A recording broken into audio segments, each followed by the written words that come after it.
사랑하는 여러분, 이 시간 함께 누가복음 22장 말씀을 통하여서 은혜를 나누기 원합니다. 설교의 제목인데 조금 길지만 우리 함께 한 목소리로 한번 읽어보겠습니다. 시작.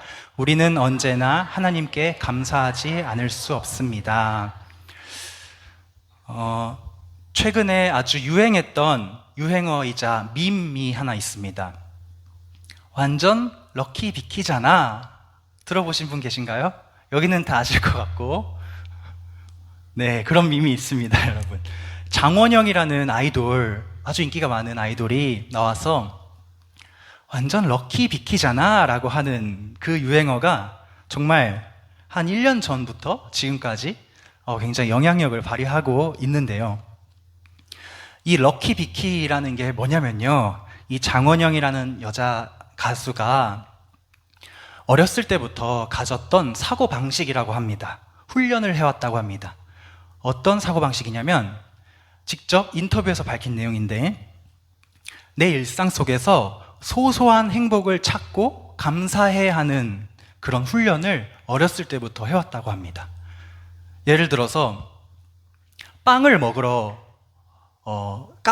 특별한 카페를 일부러 찾아갔는데 내가 먹고 싶었던 그 빵이 내 바로 앞 사람이 다 가져가 버린 거예요.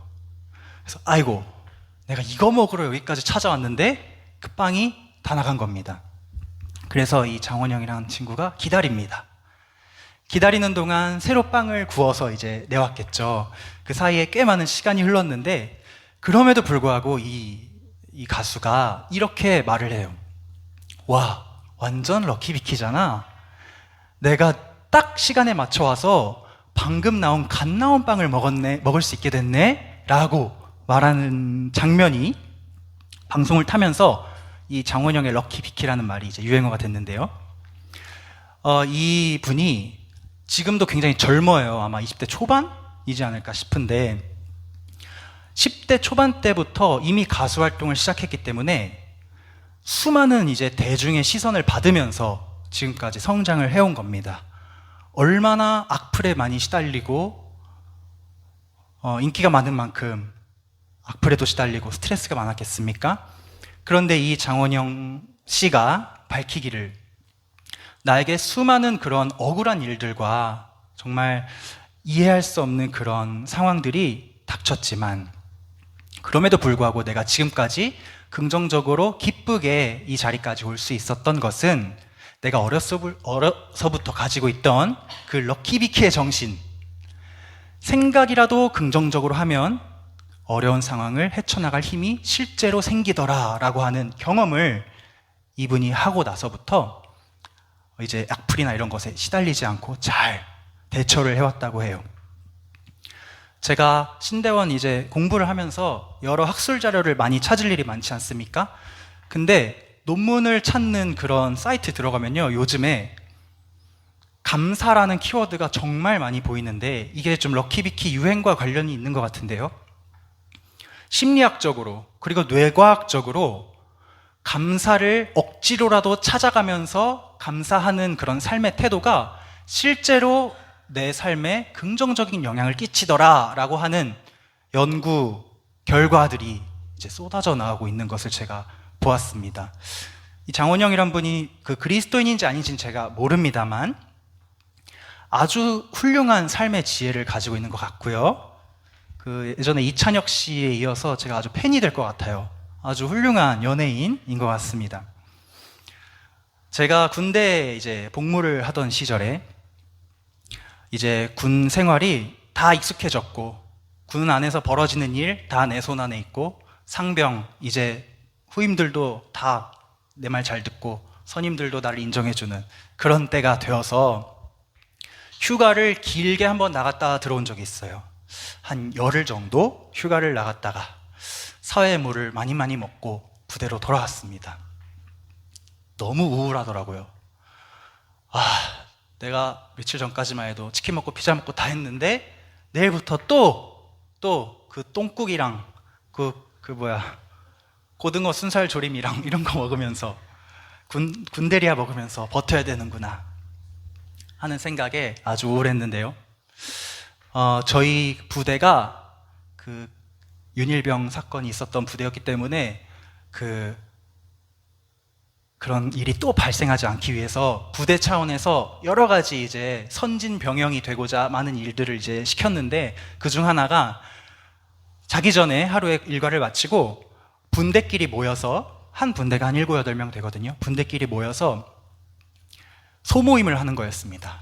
그 모임에서 우리가 무엇을 하냐면요, 다 조그만 노트를 하나씩 소장하고 있는데 그것을 들고 모입니다. 모여서 그 줄이 쳐져 있는 노트에 오늘 하루 동안 내가 할 수 있는 5가지 감사 내용을 적는 거예요. 오감사 노트라고 이제 만들어 주셨어요, 부대에서. 그것을 매일 밤 분대가 모여서 적고 나누고 하루를 마무리하는 것이 저희 부대의 이제 일과였습니다. 제가 이제 휴가 갔다 와서 너무너무 하기가 싫은 거예요. 감사할 것이 하나도 없는 거예요. 정말 쥐어 짜내려고 해도 다 제가 교회 다니는 거 알아요. 그래서 이런 어떤 것에 있어서 제가 앞장서야 한다는 부담감이 좀 있었는데, 그때는 정말 감사할 수 있는 게 하나도 없었습니다. 그런데 여러분, 제가 아직까지도 기억에 남는 군대에서 에피소드 탑 1이 바로 그 순간에 벌어졌는데요. 제가 분대장이었거든요. 후임 하나가 5개의 감사를 그날 저를 이제 주제로 채워준 거예요. 그 중에 제가 2개가 기억에 남아서 적어왔는데, 강성규 상병님이 휴가를 마치고 무사히 돌아오셔서 감사합니다. 내일부터 처부에 가면 분대장님이 함께 있으니 든든해서 감사합니다. 이렇게 적어서 나누는 거예요. 와, 나머지 3개는 안타깝게도 기억이 나지 않습니다.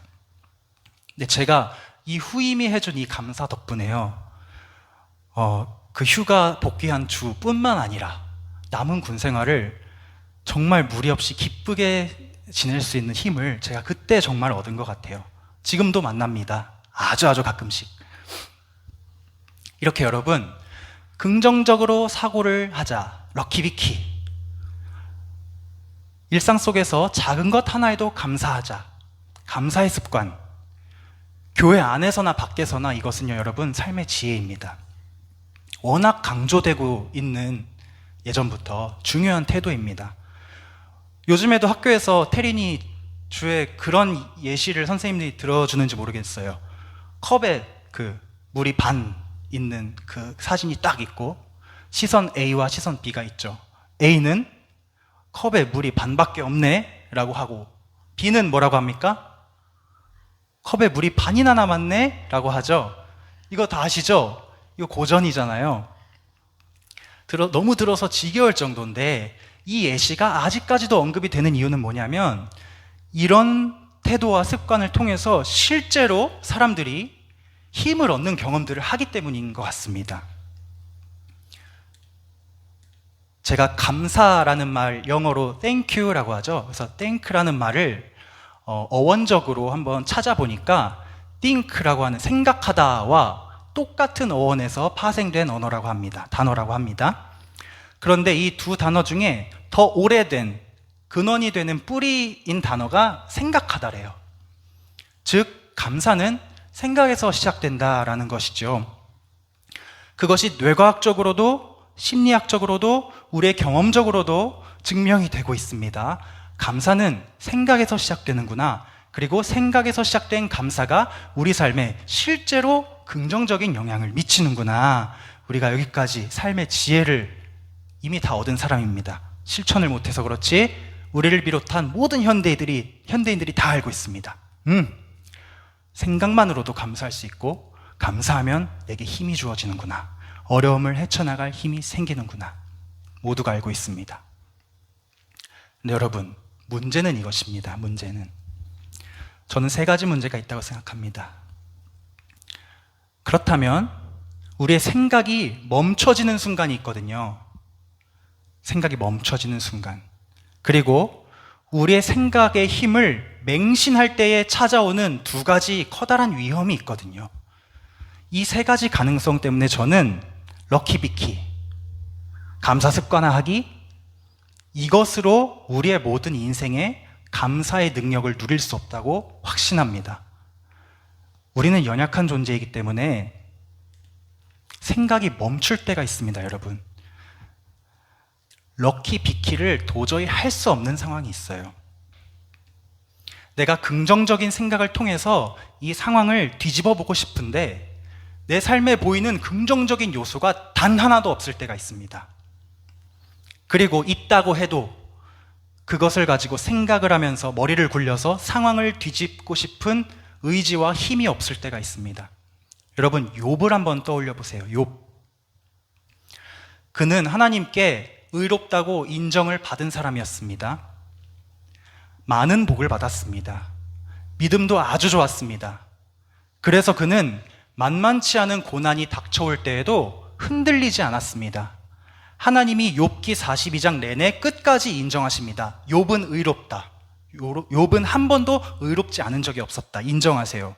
그런데 여러분, 모든 가축과 소유물이 일순간에 날아가고 내 자녀들이 한꺼번에 다 죽임을 당하고 해도 그는 원망하지 않았어요. 하나님을 찬송했습니다. 긍정적으로 생각하는 것을 놓지 않았습니다. 그리고 여러분, 이제 욥의 발바닥에 심지어 발바닥에서부터 정수리까지 종기가 나기 시작하는데요. 얼마나 이 종기가 심하게 났으면 질그릇을 깨서 그 조각으로 몸을 벅벅 긁었습니다. 그렇게 벅벅 긁고 있는 욥을 보면서 욥의 아내가 말하지요. 아니, 여보, 극고를 하고서도 찬송을 하고 극고를 하고서도 하나님을 원망하지 않으려고 애쓰는 모습, 차라리 죽고 말지, 하나님을 저주하고 죽고 말지 라고 하는데 욥이 이렇게 대답합니다. 어리석은 말 하지 마세요. 내가 하나님께 복을 받았으니 하나님께 화를 받을 수도 있는 거 아니겠습니까? 하면서 원망하지 않았습니다. 여러분, 럭키비키의 끝판왕 아닙니까? 하나님께 내가 복을 받았으니 하나님께 화도 받을 수 있지. 그럼 나중에 또 복을 주실지 어떻게 알아? 괜찮아. 여기까지가 욥기 1장과 2장의 내용이에요. 욥기가 42장까지 있다고 말씀드렸죠. 여기까지 1장, 2장 내용이고, 그럼 3장부터 42장은 무슨 내용일까요? 2장에서 3장으로 넘어가는 순간 3장 1절을 이렇게 시작됩니다. 욥이 입을 열어 자기의 생일을 저주하니라. 이렇게 살 바에 내가 태어나지 않았더라면, 내가 모태에서 죽어서 나왔더라면. 이런 자기 생명을 부정하는 원망을 3장 내내 하나님 앞에, 2장과 3장 사이에 무슨 일이 있었던 걸까요, 여러분? 도저히 럭키비키가 안 되는 거죠. 도저히 내 삶에 긍정적인 요소라고는 하나도 보이지 않는 거죠. 보인다고 할지라도 그것을 뒤집어서 내 상황을 이겨낼 만한 힘도 없고 의지도 없고. 여러분, 요나를 한번 떠올려 보십시오. 햇빛이 너무너무 뜨거워서 힘들어하고 있었습니다. 하나님이 박넝쿨을 자라게 해주셨습니다. 박넝쿨이 해를 가려서 그늘을 만들어 주었고 그 아래서 요나가 기뻐합니다. 아싸, 하나님이 박넝쿨을 자라게 해주셔서 그늘을 만들어 주셨네? 시원하네? 잠에 들었습니다. 밤사이에 벌레가 박넝쿨을 갉아먹어서 그늘이 사라졌습니다. 아침이 되었습니다. 해가 떠올랐습니다. 그 따가운 중동의 햇볕이 머리 위를 그대로 쪼이기 시작합니다. 그러자 요나가 혼미해졌고 스스로 죽기를 구했습니다. 하나님, 이렇게 사는 것보단 죽는 것이 낫겠습니다. 라고 고백합니다. 여러분, 세상 사람뿐만 아니라 믿음의 사람들도 생각이 멈출 때가 있다는 뜻입니다. 여러분의 삶에서도 가장 힘들었던 때를 한번 떠올려 보세요. 우울하지 않았던 사람이 어디 있겠습니까? 한 번이라도 내 삶 속에 내 능력으로 되지 않는 문제를 마주쳤을 때 하루 종일 울고 싶고 아무도 만나기 싫고 교회도 가기 싫고 하나님 이름도 부르기 싫었던 때가 다들 한 번쯤은 있으셨을 거예요. 지금 이 순간에도 생사를 넘나드는 질병의 고통으로 신음하는 우리 가족들이 있지 않습니까? 긍정적인 면이라고는 요만큼도 찾아볼 수 없는 위기의 순간이 여러분 우리에게 언젠가 반드시 찾아옵니다. 웃을 일이 하루에 한 번도 없는 날이 우리에게 언젠가는 옵니다. 그럴 때 누군가 와서 아니야, 괜찮아, 긍정적으로 한번 생각해봐 라고 말하면 여러분 어떻게 대답하실래요? 내 눈앞에서 사라지라고 하겠죠? 이런 상황, 생각이 멈추는 상황, 우리에게 반드시 온다. 두 번째 문제는 무엇이냐면 여러분, 생각이 폭주할 때가 있습니다. 생각의 힘이 폭주할 때. 지금보다 훨씬 더 럭키비키의 정신이 아예 온 대륙을 지배하던 때가 있었습니다. 바로 16세기 이후에 계몽주의 시대에서부터 사람들은 이제 깨어나기 시작했어요. 과학으로, 이성으로, 생각의 힘으로, 지식으로 우리는 더 나은 내일을 만들 수 있구나. 과학이 어마어마하게 발전을 하는 거예요. 산업혁명이 일어나서 부가 축적되고 기술이 발전하는 거예요. 예술인들의 예술의 수준이 날로 성장하는 거예요. 전쟁도 없고 너무나도 평화롭고 모든 것이 잘 될 것만 같은 그때 사람들은 이렇게 생각합니다. 우리에게는 언제나 더 나은 내일이 있다. 와, 과학혁명, 산업혁명, 예술혁명, 이 세상은 곧 지상낙원이 될 거야. 패러다이스가 될 거야. 그렇게 여러분, 사람들은 16세기 이후로 생각의 힘을 알게 되고 나서 생각의 힘을 믿고 그렇게 앞으로 달려가기 시작합니다. 사람의 그 어떤 능력보다도 이성을 우선시했습니다. 이성을 통해서 모든 것을 분석하고 판단하고 체계화하기 시작했습니다. 여러분, 그렇게 힘차게 달려가던 인류가 맞이한 것이 무엇입니까? 1914년 세계 1차 대전, 1939년 세계 2차 대전. 자기들 손으로 만든 그 진보된 무기와 사상과 체계 아래서 너무나도 끔찍한 대전쟁이 2차례 발발했고요. 1억 명의 사람이 죽었습니다. 그리고 나서야 모든 철학적인 사고 안에서 모든 낙관주의가 완전히 해체되게 됩니다. 사람은 생각의 힘은 틀렸구나. 그때 깨달은 거예요. 신학도 마찬가지죠. 그때 비로소 성서로 돌아가자, 성경으로 돌아가자라는 정신이 시작되었습니다.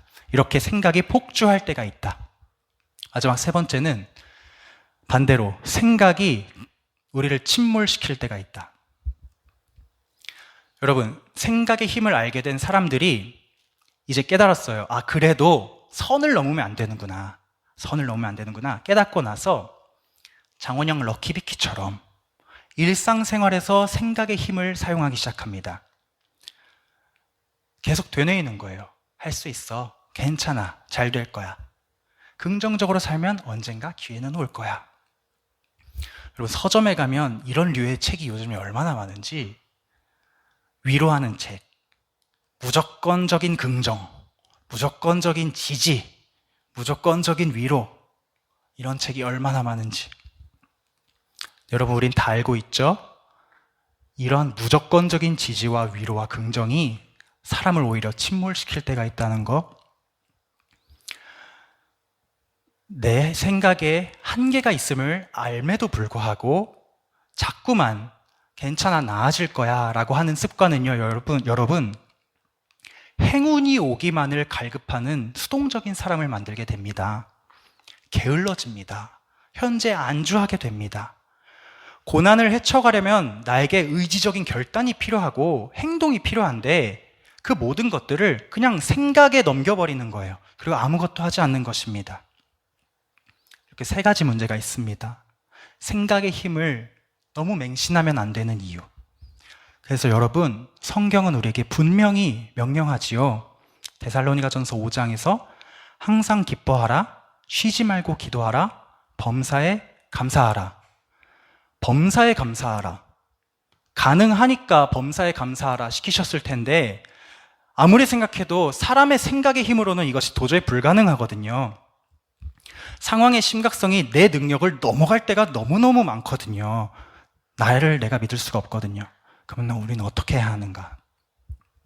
여러분, 오늘 우리가 하나님의 말씀을 통하여서 진정한 감사의 의미를 다시 한번 되새기기 원합니다. 세상적인 감사와는 다른 성경적인 감사, 하나님이 우리에게 주신 선물, 그 능력인 감사를 우리가 새기기 원합니다. 그렇게 함으로 말미암아 세상의 지혜로는 넘볼 수 없는 감사의 참된 능력을 소유하는 주님의 제자들 다 되시기를 축복합니다. 오늘 우리가 함께 읽은 누가복음의 본문은요, 우리가 성만찬할 때 늘 듣고 떠올리는 본문입니다. 주님께서 제자들과 함께 성찬을 제정하시는, 떡을 떼어주시고 잔을 주시는 장면. 여러분, 아까 감사와 생각이 같은 단어에서 시작되었다고 말씀드렸잖아요. 그럼 우리가 성경적인 감사를 하기 위해서는 무엇을 생각해야 하냐면 오늘 본문에 나타난 주님을 기억하는 겁니다. 나를 기념하여 행하라 라고 분명히 말씀하셨잖아요. 기념하라는 말이 무엇입니까? 기억하라는 말이죠. 생각하라는 말이죠. 그럼 우리는 어떠한 생각을 통해 감사를 뽑아내야 합니까? 주님을 생각함으로 감사를 뽑아내야 하는 것입니다. 왼쪽에 유카리스티아라고 하는 헬라어가요, 여러분, 성찬이라고 하는 말의 헬라어고요. 놀랍게도 유카리스테오라는 말은 감사라는 말입니다. 완전 똑같이 생겼죠. 교회는 성찬을 어떻게 이해했냐면 감사라고 이해했고요.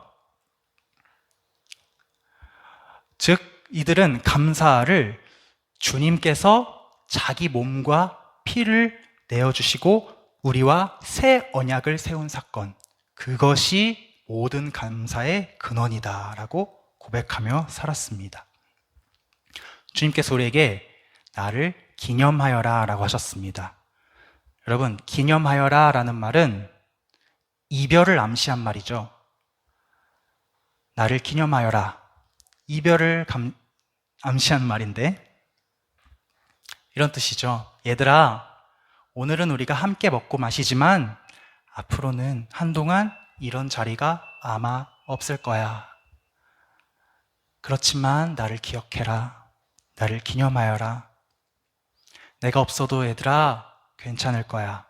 왜냐면 너희가 내 몸과 피를 먹은 이 날을, 이 식사를 기억할 때에 너희에게 감사의 힘이, 감사의 능력이 충만할 거고, 내가 감사한 너희 안에 영으로서 함께 하여서 너희 한 몸이 되어서 너희와 언제나 함께 있다는 사실을 너희가 확신하게 될 거야. 정리하겠습니다. 주님이 우리에게 기억하라고 하신 것은 그분이 우리를 초대하셔서 한 식탁에서 자기 몸과 피를 우리에게 주심으로 우리와 새 언약을 맺으셔서 그 언약을 우리가 기억할 때마다 예수님이 내 안에 계시지? 예수님이 내게 자기를 기억하라고 하셨지? 이것을 우리가 알게 되고 그 순간 우리 안에 감사할 수 있는 능력이 생기고 그 감사의 능력으로 말미암아 우리가 다시 한번 예수를 품은 사람으로서 앞으로 나아갈 수 있는 힘이 생긴다. 이러한 생각, 이러한 기억, 이러한 기념이, 이러한 감사가 교회의 전통이 되어서 오늘 우리에게까지 이어진 것입니다. 무엇으로? 성찬으로. 우리는 이 전통을 이어받은 수혜자임과 동시에 이 전통을 후대에 가르치고 보존하고 행하라고 권유해야 할 그런 전달자의 사명이 다 있는 사람들입니다.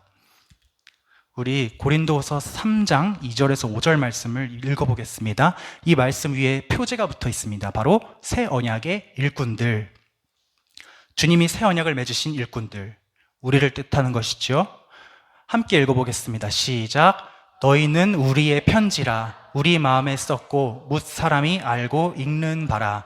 너희는 우리로 말미암아 나타난 그리스도의 편지니 이는 먹으로 쓴 것이 아니요 오직 살아계신 하나님의 영으로 쓴 것이며 또 돌판에 쓴 것이 아니요 오직 육의 마음판에 쓴 것이라.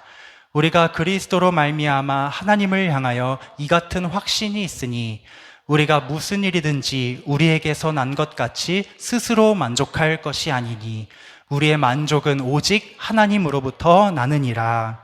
아멘. 분명히 말씀하지요. 우리의 만족은 오직 하나님으로부터 나느니라. 우리가 세상에서 쓰는 좋은 말들이 원래는 성경적인 용어인데 이게 너무 좋은 말이다 보니까 그냥 혼용되어서 쓰이는 경우가 많아요. 예를 들면 구원, 행복, 사랑, 감사, 정의 이런 말들 다 하나님으로부터 나온 말들인데 세상 사람들도 같이 씁니다. 여러분, 우린 성도로서 이 말들을 진정 하나님의 가치로 다시 정의하고 그 뜻대로 살아갈 의무가 있습니다. 구원, 행복, 사랑, 정의, 감사, 기쁨 이런 말을 정말 성경적 의미로 하나님이 주신 의미대로 우리가 사용하며 살아갈 의무가 있어요. 그중 오늘 감사. 세상의 감사는 근본적으로 다른 것입니다. 하나님으로부터 나는 감사입니다. 하나님이 주신 선물입니다. 내 생각대로 뭔가 이렇게 궁리를 해서 상황을 뒤집어 보려는 노력으로 할 수 있는 것이 아닙니다. 오직 예수 그리스도의 몸과 피를 먹었다는 사실을 우리가 기억할 때에 그분의 사랑을 통하여 일어나는 감정적인 고향이고 우리의 힘인 것입니다. 여러분, 이 사실을 꼭 기억하며 사시기를 축복합니다. 감사라는 말을 제가 언어적으로 한번 분석해 봤는데 한자로 이렇게 되어 있습니다. 제가 한자를 잘 몰라서 열심히 챗 GPT에게 물어봐 보면서 조사를 했는데요. 감사는 느낄 감, 살해할 사를 쓰고요. 느낄 감자는 또 분석을 해보니까 다함, 다는 모두를 뜻하고요. 마음심이 합쳐진 글자고요. 살해할 사는 말씀 언과 솔사가 합쳐져 있는 말입니다. 그러니까 마음을 다해서 말로 표현하는 게 감사다, 이런 뜻인 것 같죠? 이렇게 분석을 해보니, 그렇지. 감사라는 것이 참 특별한 말이구나. 왜냐하면 감사라는 이 단어 자체가 여러분 두 가지 필수적인 요소를 포함하는 단어입니다. 무엇이냐면 감사는 반드시 감사의 대상이 있어야 되고요. 그리고 감사의 내용이 있어야만 이 감사란 말이 성립을 합니다. 제가 뜬금없이 갑자기 감사합니다 라고 하면 쟤 뭐지? 이렇게 하실 거잖아요. 엥 하시겠죠. 근데 제가 예를 들어서 오늘 선생님 오늘 함께 예배해 주셔서 너무 감사합니다 라고 하면 전도사님이 병은쌤이 함께 예배해 주셔서 병은쌤한테 감사하구나 라고 그 감사의 내용을 완전히 이해를 할 수가 있죠. 이렇게 감사는 감사의 대상과 감사의 내용이 필수적으로 필요하다. 그럼 여러분, 하나님의 백성들은 감사를 어떻게 사용하며 살아왔을까요? 감사의 대상과 내용을 어떻게 이해했을까요? 히브리어로 감사는 야다입니다. 구약 성경에 엄청 많이 등장합니다. 그 중에 시편 136편은 아예 야다로 도배가 되어 있는 감사시입니다. 그 중에 제가 1절부터 7절까지만, 칸이 딱 거기까지만 되길래 1절부터 7절까지만 한번 가져와 봤는데요. 하얀 부분이 감사의 대상이고요. 까만 부분이 감사의 내용인데 우리 한 절씩 한번 고백하면서 읽어볼까요? 저부터 1절 읽어보겠습니다. 여호와께 감사하라. 그는 선하시며 그 인자하심이 영원함이로다.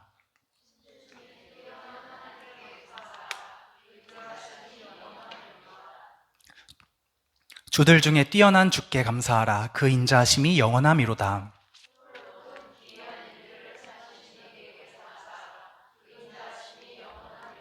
지혜로 하늘을 지으신 이에게 감사하라. 그 인자하심이 영원함이로다.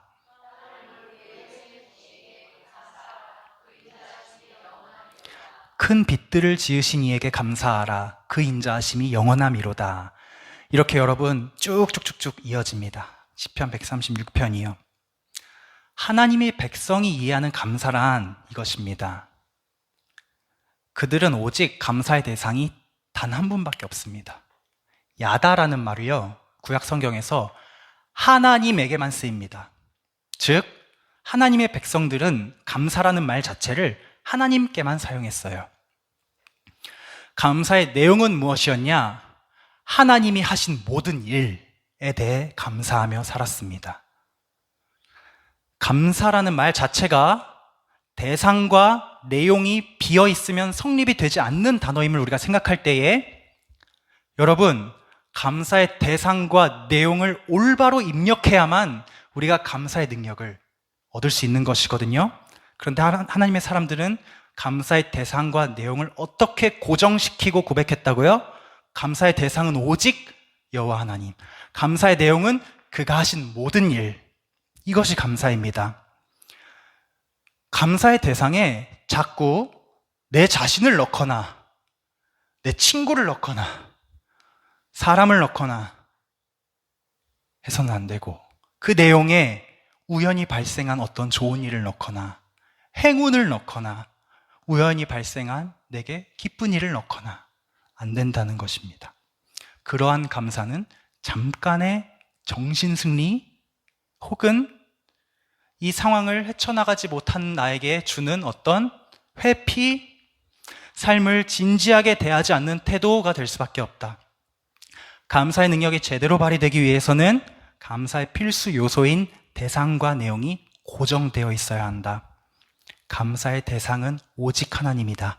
감사의 내용은 하나님이 하신 모든 일들이다. 그러므로 여러분, 우리 앞으로 이렇게 감사하며 살았으면 좋겠습니다.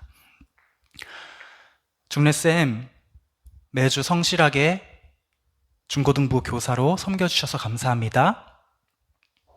속으로 한 번 더 고백하는 거예요. 하나님, 부족한 종에게 이렇게 좋은 훌륭한 선생님을 붙여주셔서 감사합니다. 엄마, 오늘 저녁 너무 맛있어요. 감사합니다. 속으로 한 번 더 고백하는 겁니다. 하나님, 주님의 사랑과 섬김을 닮은 어머니를 제게 주셔서 감사합니다. 오늘 함께 예배하는 모든 여러분 감사합니다. 저는 속으로 이렇게 고백합니다. 하나님, 아브란 이름 아래 함께 모여 예배할 예배자들을 제게 허락하심에 감사합니다. 우리가 습관적으로 사람에게 하는 감사에도 여러분, 우리는 감사의 대상을 하나님께 고정시키고 감사의 내용을 하나님이 하신 일에 고정시키며 한 번 더 고백함으로 진정한 감사의 기쁨과 능력을 누리는 우리들 되기를 주님 이름으로 축복합니다. 마지막으로 그럼 오늘 본문에서 우리 주님께서 우리에게 직접 가르쳐 주신 감사는 어떤 의미일까를 보도록 하겠습니다. 아까 성찬이 유카리스티아라고 했고 감사가 유카리스테오, 똑같은 말이라고 했죠. 그런데 감사, 유카리스테오를 또 한 번 나눠서 분석을 해보니 유라는 것은 좋다라는 말이고요. 카리스, 은혜입니다. 뒤에는 그냥 전미어고요. 무슨 뜻입니까? 좋은 은혜 혹은 은혜가 좋다 뭐 이런 뜻이겠죠. 예수님이 자기 행동을 통해서 지금 주시는 은혜가 무엇입니까? 내 살과 피를 너에게 줄게. 나는 너의 몸 안에 들어가고 싶어. 난 너와 하나가 되고 싶어. 나는 너를 내 몸 바쳐서 하나님과 화평하게 하고 싶어. 이것이 새 언약이야 라고 하는 그 자리에서 이 은혜가 내게 좋다, 이 은혜가 내게 족하다 라는 감사를 알려주고 계신 것입니다. 예수님은 이 식사가 끝나면요, 이제 곧 밤이 되어서 군인들에게 끌려가실 거예요. 매맞으실 겁니다. 침뱉음을 당하실 겁니다. 모욕을 당하시고 가시관을 쓰고 십자가에 달려 피 흘려 죽으실 그 시간이 왔습니다. 그런데 그 시간이 오기 직전 주님께서 제자들에게 당부하신 마지막 당부. 괜찮아. 걱정하지 마. 나의 은혜가 내게 족하다. 내가 너의 안에 내 몸과 피를 너에게 주므로 내가 너의 안에 한 몸이 되어 있을 것이니 나를 기억하며 감사하며 살거라. 여러분, 이것은 세상이 말하는 맹목적이거나 무조건적인 근거 없는 위로나 긍정이 아닙니다. 예수님이 우리에게 주신 위로와 긍정은 태초로부터 하나님 아버지께서 계획하셨고 수많은 계명과 또 선지자들을 통해서 예언하셨고 예수 그리스도로 말미암아 완전히 성취하신 그 모든 주님의 역사에 근거한 새 언약입니다. 그렇기에 우리는 예수 그리스도를 믿는 믿음으로 그 예수 그리스도의 행동을 근거로 이 말씀을 근거로 언제나 위로받고 언제나 긍정되고 언제나 힘을 얻을 수 있는 것입니다. 사랑하는 여러분, 우리는 모두 교회가 되었습니다. 하나님의 부르심을 받고 이 자리에 한 몸 되었습니다. 하나님의 놀라운 사랑, 예수 그리스도의 사랑을 받고 한 몸이 되었습니다. 예수님은 이 일을 위해서 복음을 선포하기 위해 직접 이 땅에 내려오셨습니다. 그리고 후에는 복음 그 자체가 되셨습니다. 복음을 선포하는 자에서 선포의 대상, 복음 자체가 되신 것입니다. 예수님은 기쁜 소식을 우리에게 전하러 오셨습니다. 그런데 나중에는 결국 그 기쁜 소식 자체가 되셨습니다. 그 사이에 무슨 일이 있었습니까? 십자가의 죽음과 부활이 있었고 또 자기 몸과 피를 우리에게 주셨다는 이 새 언약의 자리가 있었습니다. 이 자리를 통하여 주님은 우리에게 사랑을 확증하셨습니다. 그러므로 여러분, 삶을 살아가면서 너무나도 절망스러워서 긍정적인 면이 하나도 보이지 않고 내 생각의 힘으로는 나의 인간적인 감사로는 아무것도 나아지지 않고 도저히 희망이 보이지도 않고 내 삶의 긍정성이라고는 찾아볼 수도 없는 그런 어두운 시절을 지날 때에 여러분 이 식탁을 떠올리시기 바랍니다. 이 새 언약의 자리를 기억하고 기념하시기 바랍니다. 받아 먹어라.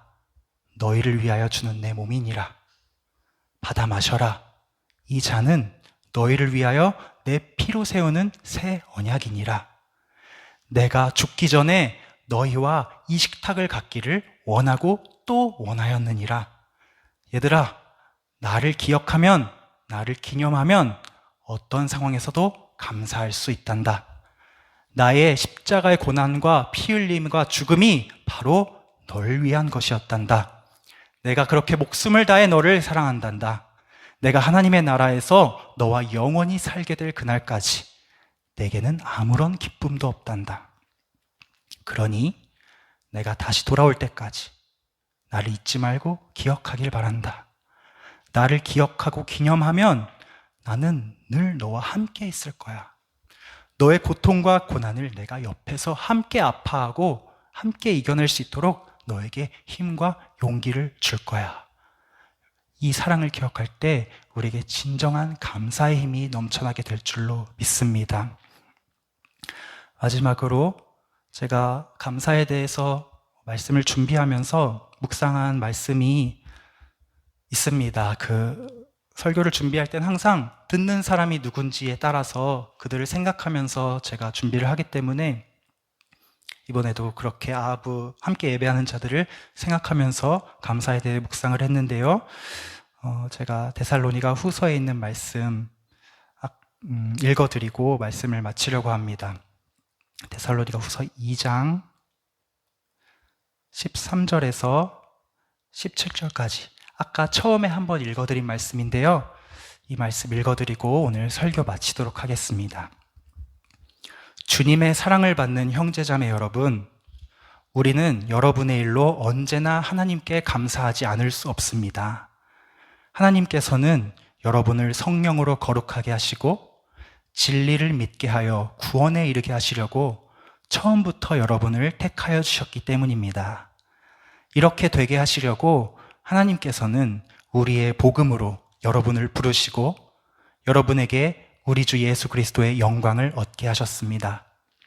그러므로 형제자매 여러분, 든든히 서서 우리의 말이나 편지로 배운 전통을 굳게 지키십시오. 우리를 사랑하시고 은혜로 영원한 위로와 선한 소망을 주시는 하나님 우리 아버지와 우리 주 예수 그리스도께서 친히 여러분의 마음을 격려하시고 모든 선한 일과 말에 굳세게 해주시기를 빕니다. 함께 기도하겠습니다.